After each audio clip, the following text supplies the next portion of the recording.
어둠을 뚫고 임하는 빛의 통치를 회복하라. 기도하겠습니다. 하나님, 오늘도 주님의 말씀을 펴니다. 기록된 본문을 성령의 감동으로 알게 하시고 이 본문에 흐르는 하나님의 심장과 그 킹덤의 강력한 용암을 볼 수 있는 눈을 열어 주시옵소서.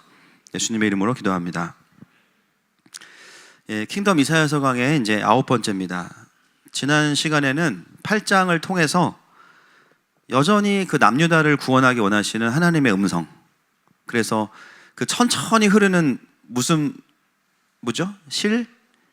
실로아, 그죠? 실로암, 그 실로암을 버리고 눈에 보이는 아수르를 의지했을 때 그 아수르의 하수가 오히려 남유다의 목까지 차오르는 죽음의 위험에 오지만, 그러나 임마누엘의 하나님께서 남유다를 지키셨다라는 것을 보았고요. 지난주 읽진 않았지만 이 8장 마지막 절만 한번 읽어보겠습니다. 시작. 땅을 굽어보아도 환난과 흑암과 고통의 흑암뿐이리니 그들이 심한 흑암 가운데로 쫓겨 들어가리라. 8장의 결론은 어둠으로 끝납니다. 어둠으로 끝나고 결국 그들이 계속해서 아수르를 의지하기 때문에 이 남유다의 사망 권세가 임하는 것으로 마지막 장면으로 끝나요. 그러면서 이 9장에서는 그 어둠에서부터 전환이 일어나는데, 그것이 바로 빛으로 그 땅에 임하시는 예수 그리스도에 대한 예언으로 풀어지게 됩니다. 자, 오늘 본문 9장 1절입니다. 시작. 전에 고통받던 자들에게는 흑암이 없으리로다. 옛적에는 여호와께서 스불론 땅과 납달리 땅이 멸시를 당하게 하셨더니 후에는 해변길과 요단 저쪽 이방의 갈릴리를 영화롭게 하셨느니라. 2절도 읽겠습니다. 같이 시작. 흑암에 행하던 백성이 큰 빛을 보고 사망의 그늘진 땅에 거주하던 자에게 빛이 비치도다. 아멘. 9장의 시작은 어둠 가운데 있던 그 이스라엘의 그 땅에 빛이 비춰졌다라는 것으로 반전으로 벌써 시작이 돼요.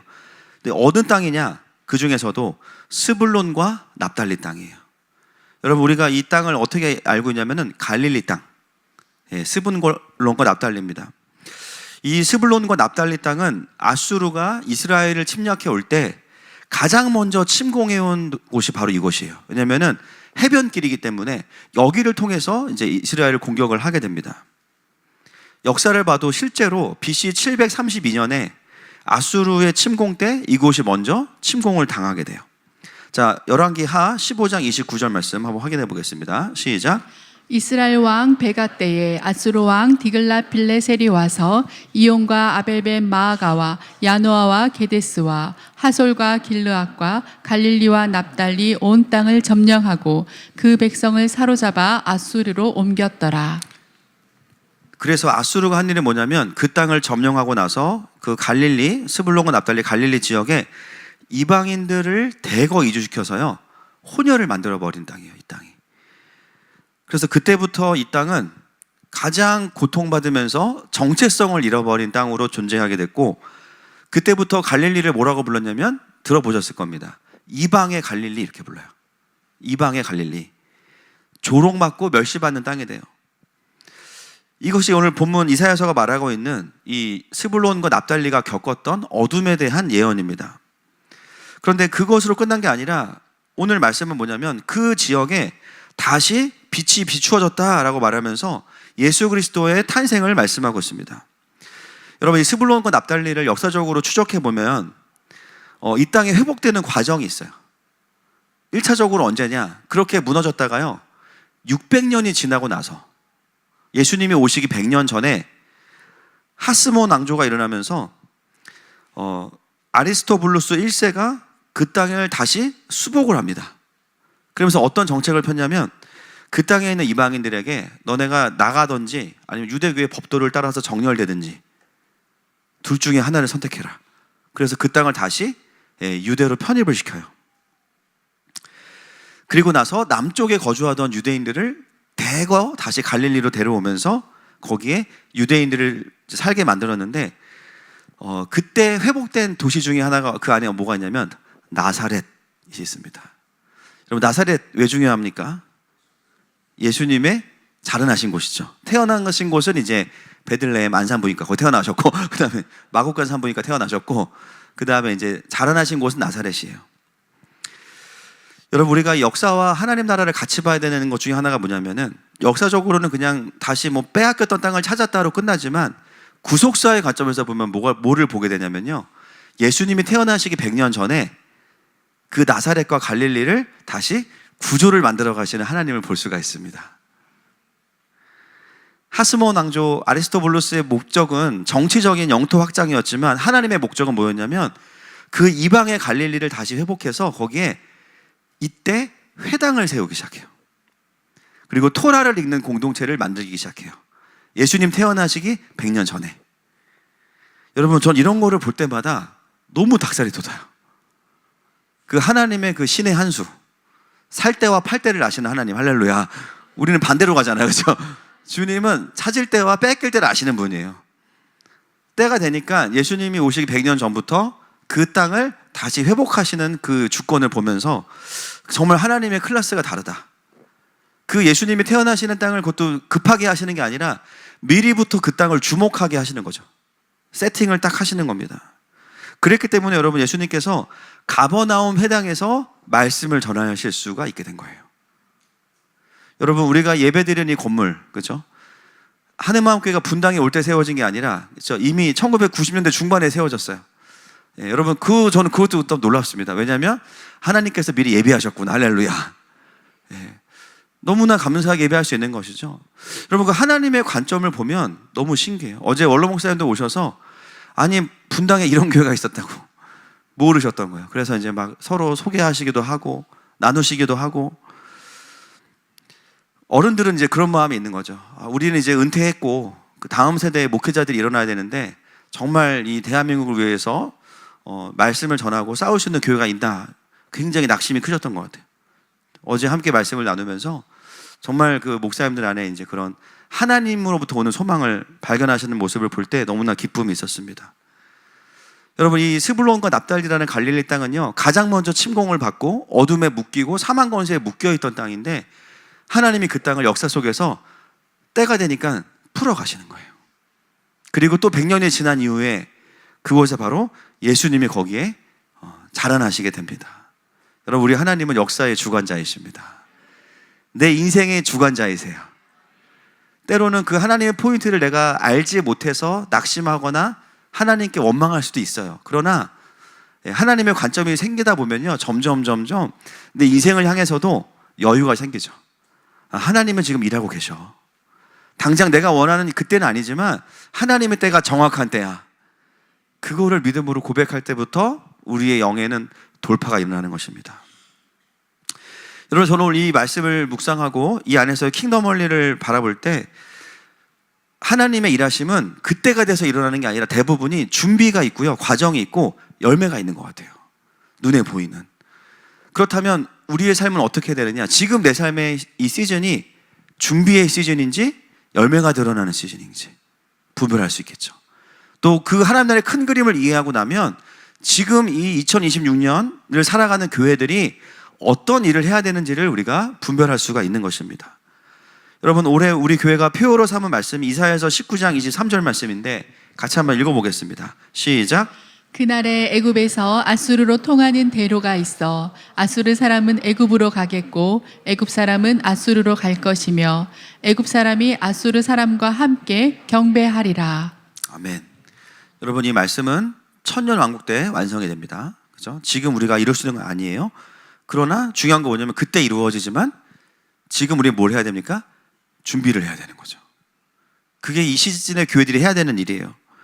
그렇다면 뭘 준비하고 어떻게 해야 될 것이냐? 당연히 애굽에, 이집트에 풀리복음을 전하고 남은 자들을 세워내고 깨워내는 것입니다.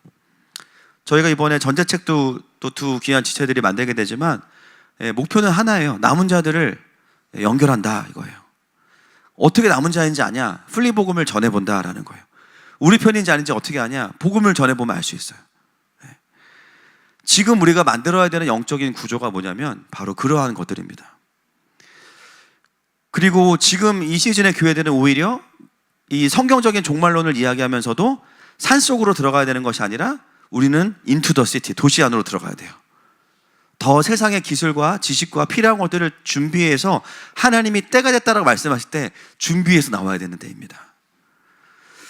그리고 영적인 준비와 요셉의 창고를 준비를 해야 되는 것이죠. 어떻게 이 남은 자들을 지키고 이 정확한 계시록의 그 시간표 안에서 우리가 이것들을 보호하고 지킬 것인가.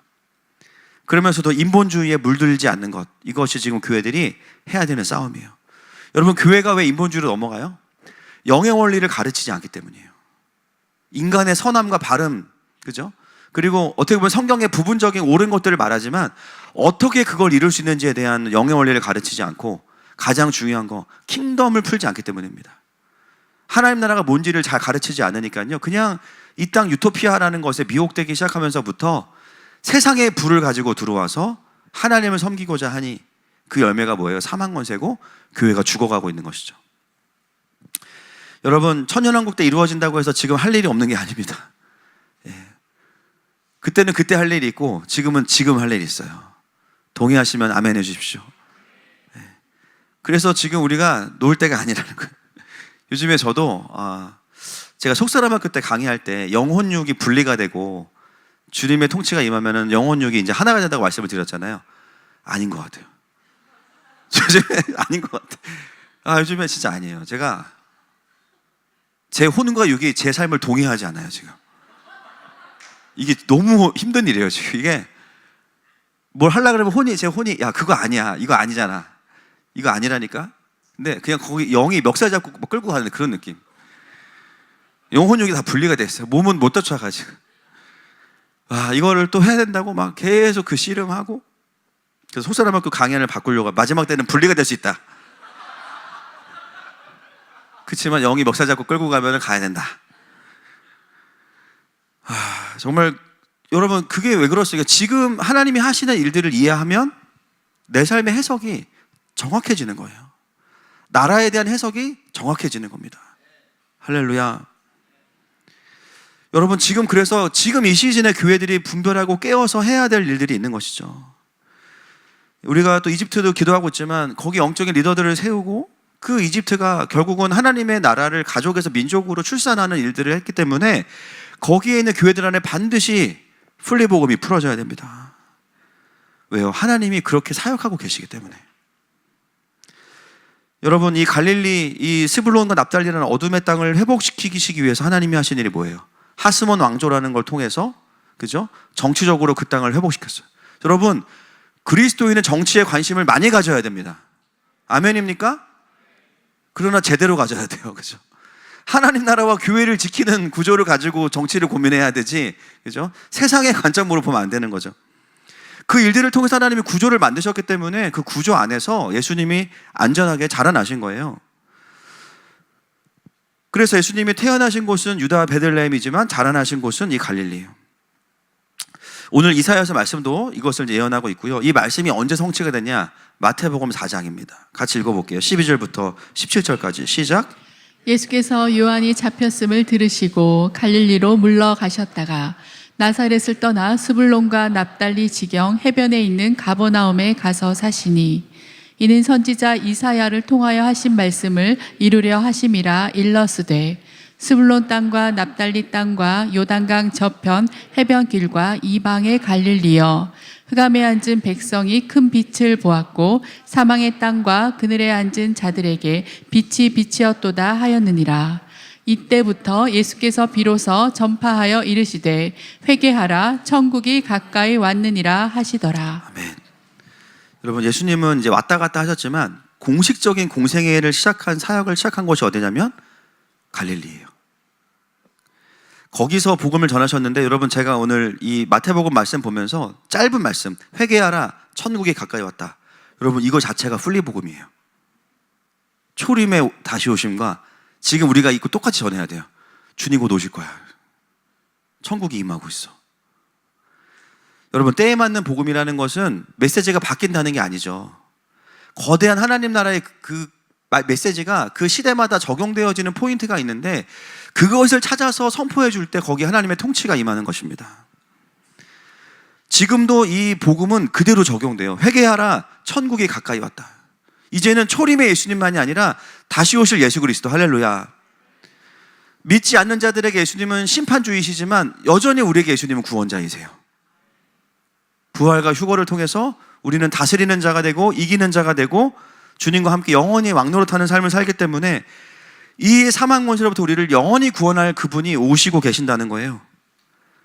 여러분, 그 땅에 빛이 비추었다는 건 뭐냐면 풀리복음의 빛이 그 사망의 땅에 제대로 선포되는 것입니다. 결국은 이 갈릴리가 회복된 것은 예수님께서 그 땅에 오셔서 이 풀리복음을 선포하셨기 때문입니다. 여러분, 복음을 선포하는 곳에 빛이 임합니다. 하나님의 뜻을 선포하는 곳에 하나님의 통치가 임합니다. 그것이 오늘 이사야서 말씀이 말하고 있는 하나님 나라의 성취이고 이 땅의 회복이죠. 여러분, 이 이사야서 말씀 한 절만 우리가 묵상해도 역사가 무엇인지에 대해서 정의할 수 있어요. 여러분, 역사는 하나님의 구원과 언약이 이루어지는 현실입니다. 우리가 살아가고 있는 시간들은요, 과거에 있었던 하나님의 말씀이 성취된 시간을 우리는 살아가고 있어요. 여러분, 이사야가 행복할까요? 우리가 행복할까요? 우리가 더 행복해요. 그죠? 물론 그분들도 믿음으로 바라보고 기뻐했지만 우리는 뭐냐면 이미 다 성취된 것들이 너무 많아요. 이제 일단 예수님이 오셨고 복음이 완성됐고, 할렐루야. 그리고 그 성령께서 오셨고, 그러니까 정말 많은 것들이 이미 성취된 이후에 태어나서, 그리고 우리에게 심지어 성경이 주어졌어요. 하나님의 말씀. 여러분, 성경 안에 하나님 나라의 모든 것이 있습니다. 그래서 이제는 우리가 알지 못하고 가는 것이 아니라 너무나 명확한 클리어한 하나님의 나라를 확인하면서 갈 수 있는 시대가 바로 이 시대. 심지어 하나님께서 우리가 성경 안 갖고 다니니까 전제자까지 만들어 주신 거예요. 킹덤 성경을. 거기 풀리 사형리 복음 다 들어가 있고, 거기 지금 속사람학교 디나미스 소개까지 다 들어가요. 이제 얼마나 귀한 시간을 살아가고 있습니까? 하나님의 언약이 성취됐고 이미 하나님의 나라가 임한 이후에 우리는 그걸 경험하면서 하나님 나라의 완성을 향해 가고 있는 거죠.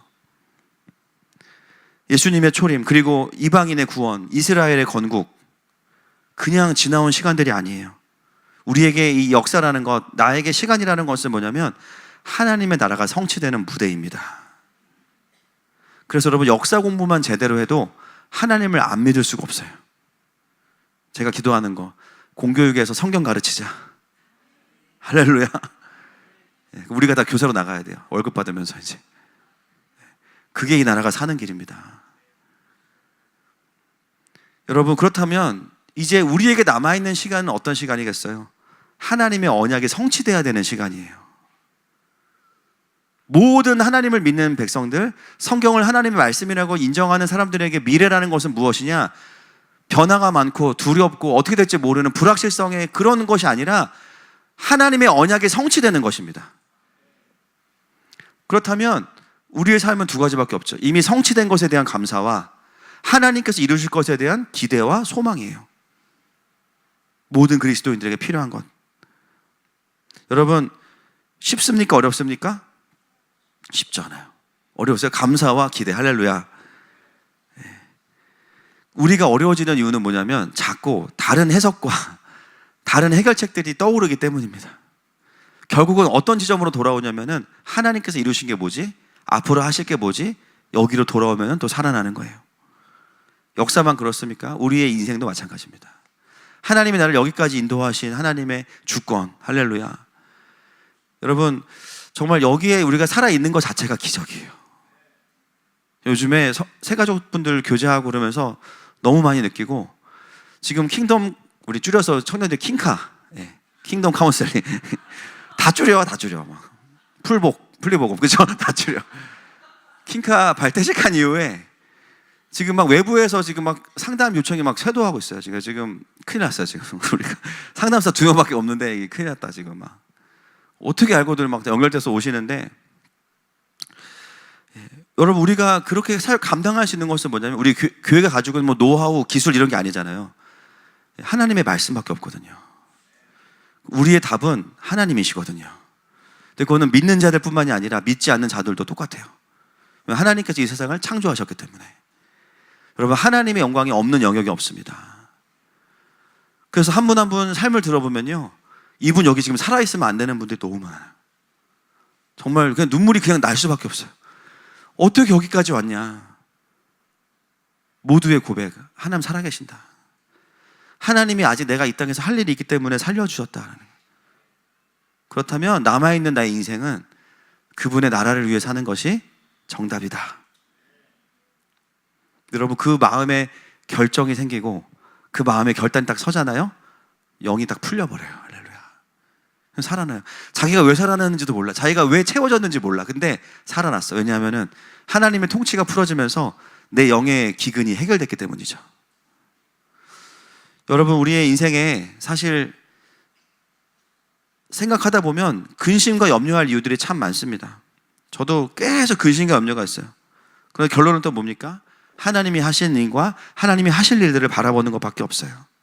그게 바로 하나님의 나라를 보는 자들이 가지고 있는 관점입니다. 여러분, 하나님은 필요하면 갈릴리를 회복시키기 위해서요, 왕조를 일으키세요. 필요하면. 여러분, 이란 보세요. 지금. 저는 하메네이가 그렇게 많은 사람을 죽인지 몰랐어요. 하루에 4만 명을 죽였더라고요. 25세 미만 청년들을. 엄청나게 잔인한 사람이었더라고요. 하나님 때가 되니까 그들을 다 정리하는 걸 보게 돼요. 여러분, 지금 주님이 하시는 일이 역사 속에서 하시는 일이 뭡니까? 열방을 사전 정렬시키는 일을 지금 하고 계신 거죠. 지금 교회들이 뭘 해야 되냐면 그 하나님의 사전 정렬에 동참해야 되고요. 그거는 해도 되고 안 해도 되는 것이 아니에요. 그걸 해야 사는 겁니다. 그게 하나님의 통치를 풀어내는 일이기 때문에 그렇습니다. 여러분, 지금 한국의 상황은 그 자체가 스불론과 납달리와 갈릴리입니다.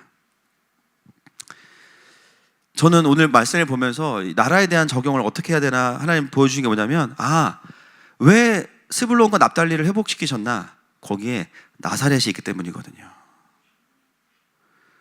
여러분, 지금 대한민국의 영적인 이 공격과 묶임이 왜 이렇게 강력해요? 왜 이렇게 수많은 청년들이 영적으로, 정신적으로 어려워지고 힘들어지고 모든 세대가 다 이렇게 어렵습니까? 사망 권세가 풀어지고 있다는 거죠. 그러면서 대한민국이 어떤 도시가 되고 있냐면은 AI 허브 센터가 되고요, 화폐 통합의 중요한 거점이 되고 있고, 또 한류 열풍을 통해서는 인본 사회주의가 계속 풀어지고 있어요.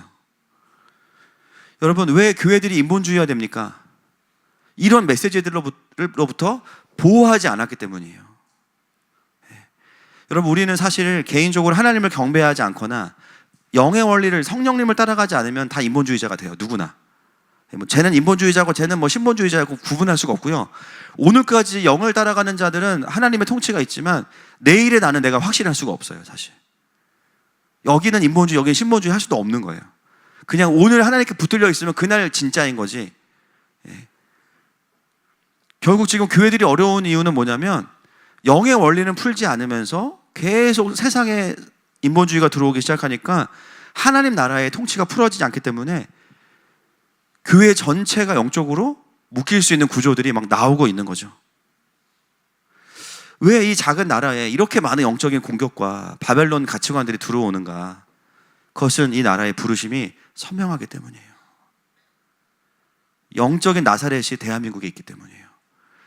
그래서 여러분, 저는 항상 그런 거 되게 중요시해요. 그러니까 이단들이 쓰는 단어들 있잖아요. 추수꾼. 추수꾼 중요한 거다. 신천지, 새하늘과 새 땅 중요한 거다. 이단들이 쓰는 단어들을 보면 거기에 여호와의 증인, 두 증인 중요한 거다. 그죠? 왕국회관, 왕국, 킹덤 중요한 거야. 사단이 중요한 개념들을 다 왜곡시켜놨어요. 마지막 때 막 극단적 종말론자들. 거기에 뭐가 있냐면 사실은 진짜 중요한 영광이 있거든요. 그래서 독을 제거하고 성경이 말하는 걸 그대로 가지고 오기 시작하면 공동체의 하나님의 통치가 달라져요. 영적인 돌파가 달라져요. 교회가 정치적인 얘기 하지 말라고. 그거 중요하기 때문인 거예요. 사단이 그 안으로 들어가서 봐야 될 하나님 나라의 부르심에 대한 킹덤을 가지고 나와야 돼요. 여러분, 이 대한민국이라는 작은 나라가, 이 좁은 땅덩어리가 바닷길이 다 열려 있고 대륙과 연결되어 있는 나라예요. 근데 그걸 사단이 그동안 어떻게 이용했냐면 외세의 침략을 500번 넘게 당하게 만들면서 우리는 약소한 나라고, 우리는 피해자고, 우리는 가난하고 전쟁에 시달렸던 나라야. 뭡니까? 스불론과 납달리로 만들어 놓은 거죠. 가장 침범하기 쉬운 나라인 것처럼 보여지게 만들었어요. 그리고 지금도 북한의 주민들은, 우리 주민들은 가난과 우상에 눌려 살고 있습니다. 그 영적인 이유가 무엇이겠습니까? 저는 반대로 생각합니다. 하나님께서 대한민국을 쓰시기 원하세요. 사단도 그걸 알고 있어요. 그래서 그 영적인 나사렛과 같은 선택을 하셨는데 그 부르심대로 가지 못하게 하려면 진작부터 이 나라를 영적으로 묶어놔야 되고, 그러니까 역사 왜곡이나, 그죠? 건국에 연결되지 못하게 하는 이 움직임들이나, 여러분 사람을 원망할 필요 없어요. 그 뒤에 영적인 걸, 그분들도 자기가 뭐 하는지 몰라요. 예, 진짜 몰라요. 자기들은 다 정의와 공의예요. 역사를 바로잡자고 역사 왜곡을 하는 거예요. 그러니까 그분들하고 싸울 필요가 없고 뒤에 영적인 흐름을 보면 보이는 거죠. 결국 이 흐름으로 가면은 대한민국의 건국을 따라갈 수 없기 때문에 반대하는 겁니다. 교회는 너무나 많은 우상들과 공격들을 이 한국교회 안에 심어놨어요.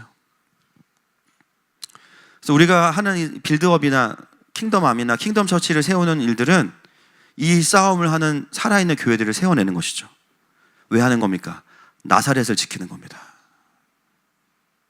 나사렛을 지키는 거예요. 여러분, 우리 예수님은 크고 화려한 대도시에서 막 뉴욕에서 막 등장하시지 않으셨어요. 맨해튼 막 이런 데 등장하신 게 아니에요. 어디? 나사렛. 거기가 어디야? 구미동이 어디야? 대체 어디야? 제가 구미동에 있다니까는 대구인 줄 알아, 어떤 분이.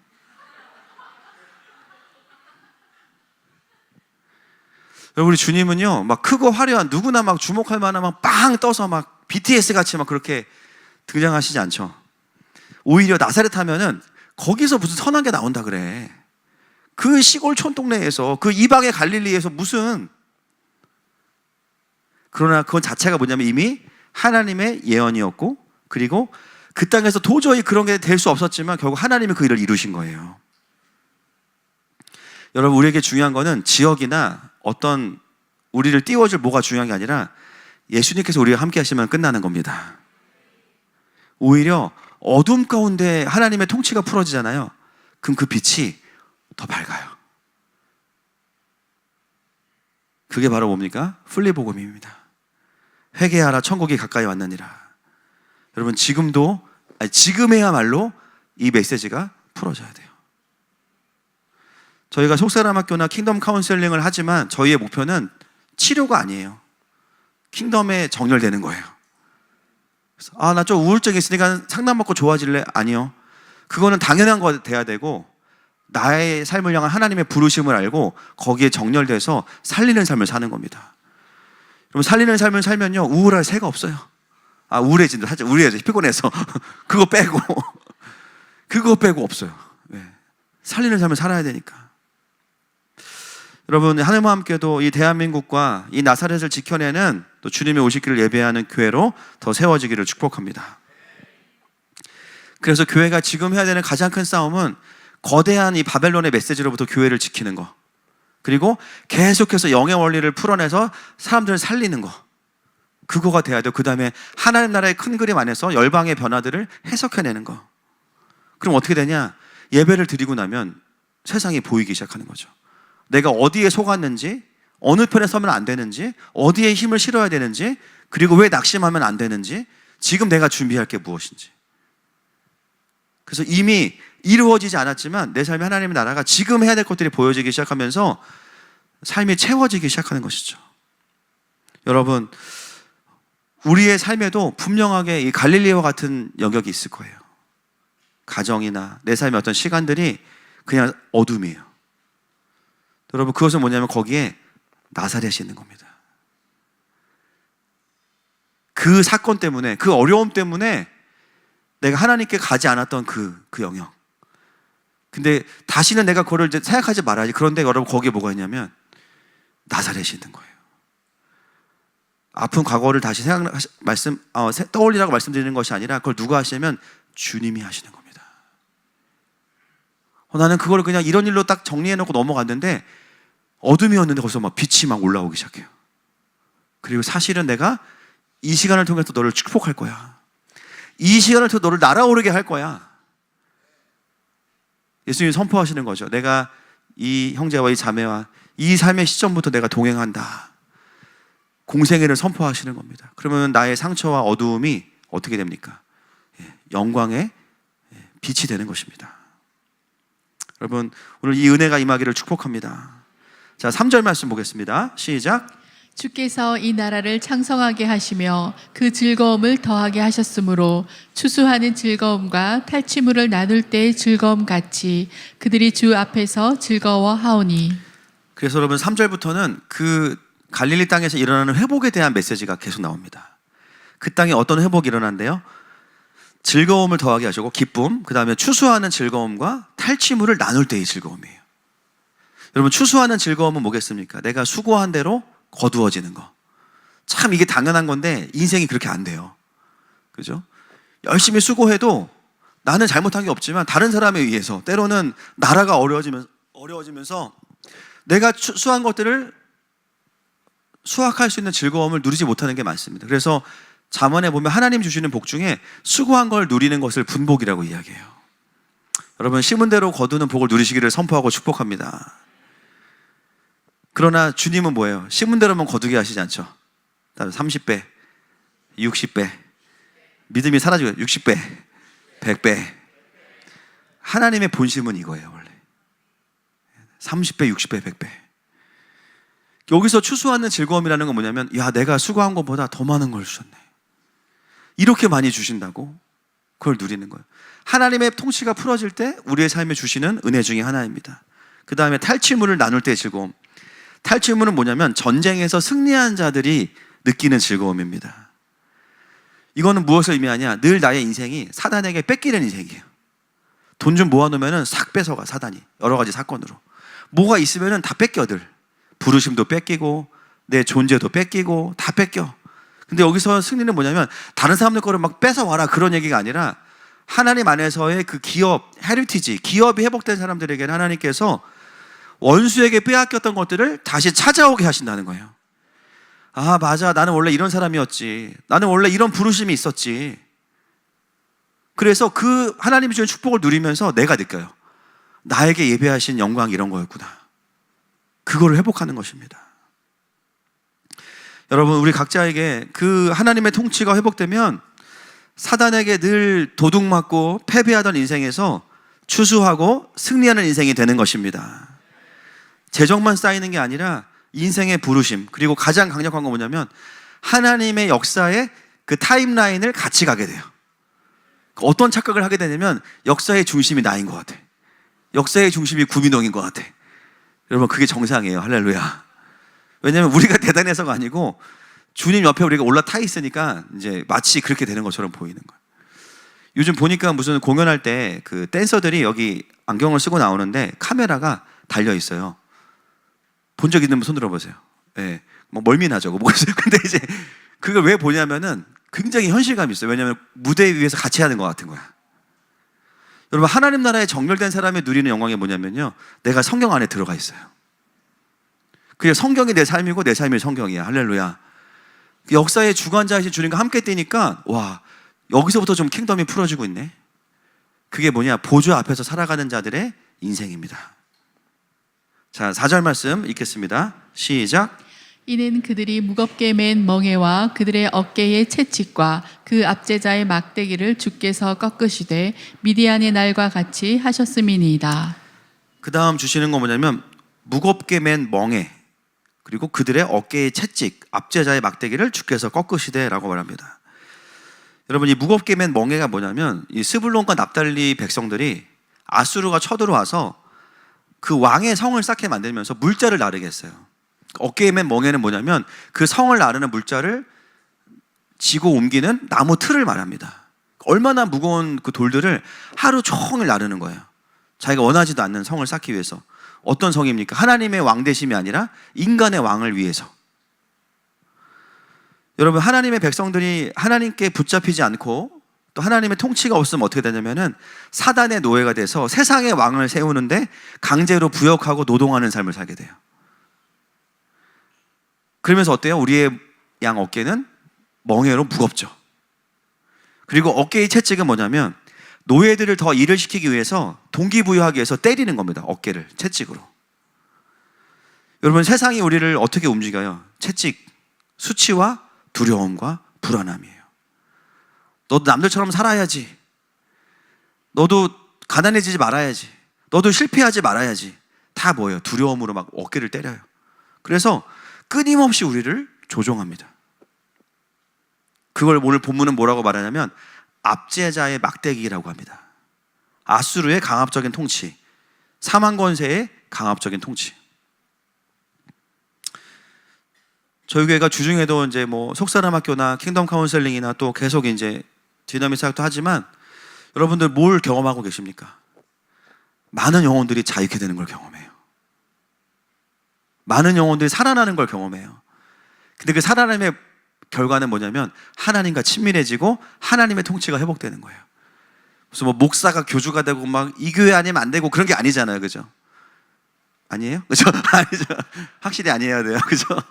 하나님께로 가는 거잖아요. 그래서 각자가 안 들리던 하나님의 음성을 듣고 하나님의 통치를 받는데 성품에는 하나님의 성품의 열매가 드러나고 그리고 간증이 있고 하나님이 일하시고 계시고 그런 얘기들이 막 들리는 거 아닙니까? 결국 그게 어떻게 가능하냐면 이사야서 말씀을 통해서 일단은 초림의 예수님을 통해서 그 압제자의 막대기를 꺾으셨다는 거죠. 여러분, 사망 권세는 이미 꺾였습니다. 이미 어둠은 무력화됐어요. 우리는 어떻게 해요? 그걸 믿음으로 받아들이고 적용하면 되는 거예요. 속사람학교 여러 사역들이 필요한 건 뭐냐면 그걸 적용하도록 도와드리는 거예요. 대부분은 진단 자체가 잘못됐고 누가 문제야 아니에요. 비진리가 문제인 거고 영적인 묶임이 문제인 거고 그것과 싸우기 시작하면 어떻게 돼요? 모든 사람에 대한 원망과 사람에 대한 분노들이 객관화되고 사그라들기 시작합니다. 그러면 그때부터 그 사람은 자유케 되기 시작하는 거예요. 오늘 본문에 보니까 어떻게 그들을 회복시킨다고 말씀하시냐면 미디안의 날과 같이 하겠다 이렇게 말씀하세요. 미디안의 날. 여러분, 미디안의 날은 어떤 사건을 이야기하는 걸까요? 3초 드리겠습니다. 기드온입니다. 기드온과 미디안의 전쟁을 의미한 사사기. 자, 7장 19절부터 21절 읽어보겠습니다. 시작. 기드온과 그와 함께한 100명이 이경초에 진영 근처에 이른즉 바로 파수꾼들을 교대한 때라. 그들이 나팔을 불며 손에 가졌던 항아리를 부수니라. 세대가 나팔을 불며 항아리를 부수고 왼손에 횃불을 들고 오른손에 나팔을 들어 불며 외쳐 이르되 여호와와 기드온의 칼이다 하고 각기 제자리에 서서 그 진영을 에워싸매 그 온 진영의 군사들이 뛰고 부르짖으며 도망하였는데. 우리가 잘 아는 이 기드온과 300용사의 스토리입니다. 그죠? 이 300용사들은 처음에 이제 수만 명이었다가 나중에 마지막에 그 이제 합격한 기준이 뭡니까? 뭐 토익, 토플 이런 게 아니죠. 예, 물을 머리를 쳐박고 먹은 게 아니라 개처럼 이렇게 먹었어요. 근데 그런 인원이 300만 밖에 없어요. 10,000명 중에서. 그러니까 이 자체가 이해가 안 되는 거예요. 그죠? 그러니까 결국은 이때 뽑은 사람들은 뭐냐면 뽑은 사람의 기준은 칼을 잘 쓰거나 뭐 전쟁에 능하거나 특공대를 뽑은 게 아니라 바로 이 시냇가 앞에 이제 미디안이 진치고 있었거든요. 그냥 깨어있는 사람을 뽑은 거예요. 물을 대놓고 먹으면 목 날릴 수도 있으니까는 적이 오나 안 오나 깨어있는 사람 300명 다 뽑은 거예요. 근데 이 300명으로 저렇게 많은 미디안을 어떻게 이기지? 이 전쟁을 보면 알 수 있죠. 이 300명은 전쟁할 사람을 뽑은 게 아닙니다. 항아리 안에 횃불을 들고 가서 항아리를 깨면서 여호와를 위하여 기드온을 위하여 그거 외칠 300명만 딱 뽑은 거예요.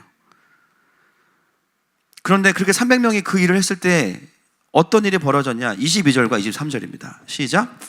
300명이 나팔을 불 때에 여호와께서 그 온 진영에서 친구끼리 칼로 치게 하심으로 적군이 도망하여 스레라의 벳시다에 이르고 또 답밭에 가까운 아벨 무홀라의 경계에 이르렀으며 이스라엘 사람들은 납달리와 아셀과 온 므낫세로부터 부름을 받고 미디안을 추격하였더라.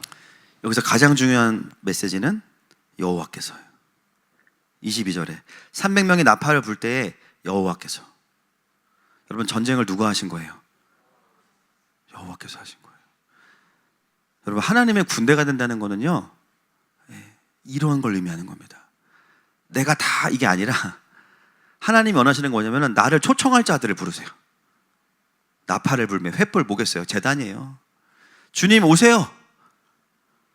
주님 제가 문 열어놨어요. 오세요. 경배의 대로 여는 거죠.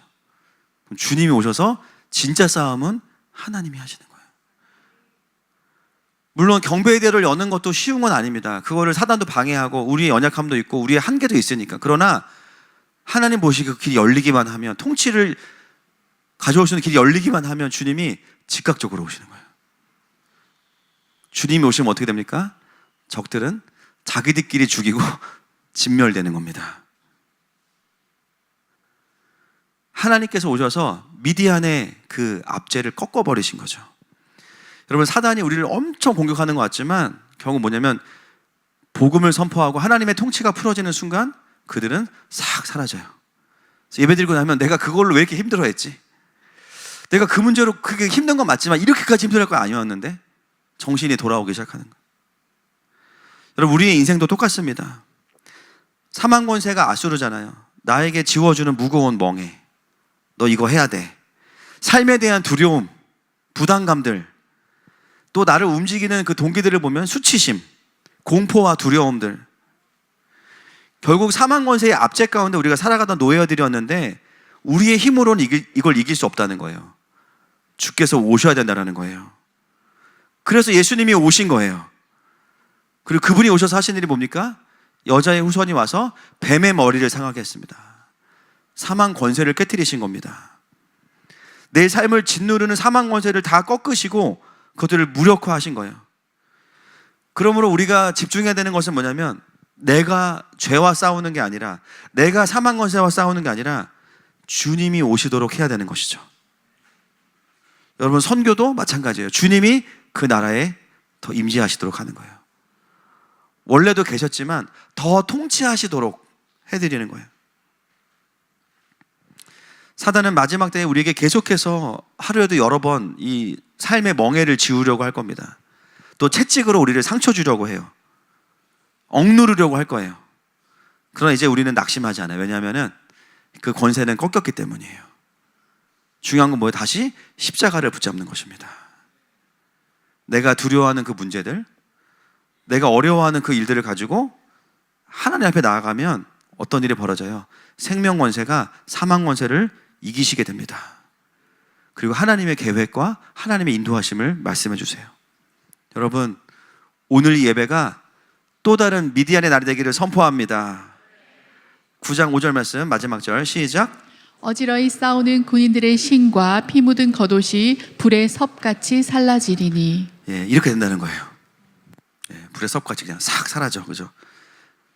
입에서 소고기 녹듯이 싹 사라져. 할렐루야. 느낌이 오시죠? 불의 섭같이 잘 모르시는 것 같아가지고. 결국 뭐냐면 전쟁의 종식, 진짜 샬롬. 예.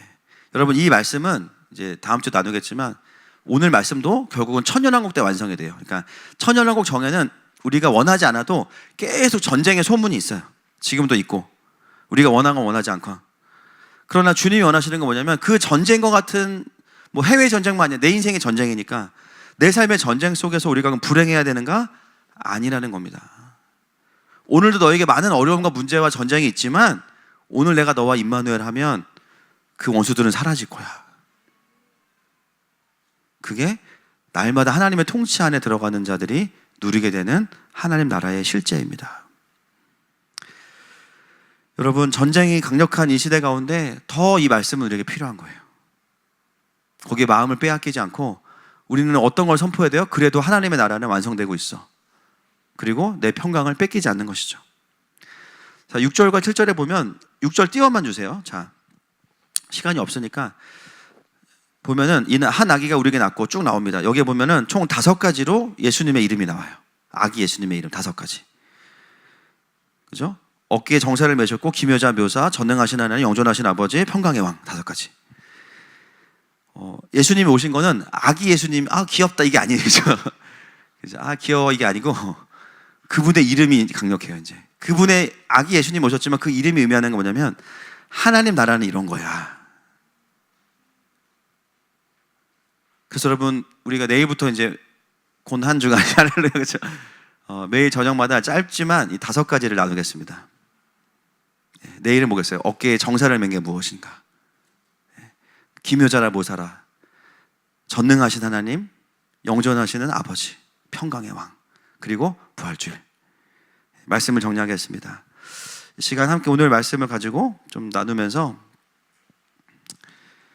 하나님은 오늘도 내 삶의 갈릴리에 하나님의 빛을 비추기 원하세요. 600년 된 그 땅에 말도 안 되는 하스본 왕조가 일어나서 그 땅을 수복하고 거기에 예수님이 오십니다. 그리고 거기서 공생애를 시작하세요. 여러분, 아무리 내 인생이 망가졌고 아무리 내 인생에 소망이 없다고 느껴도 그건 내 생각이에요. 중요한 건 뭐냐면 주님이 오시면 된다는 거예요.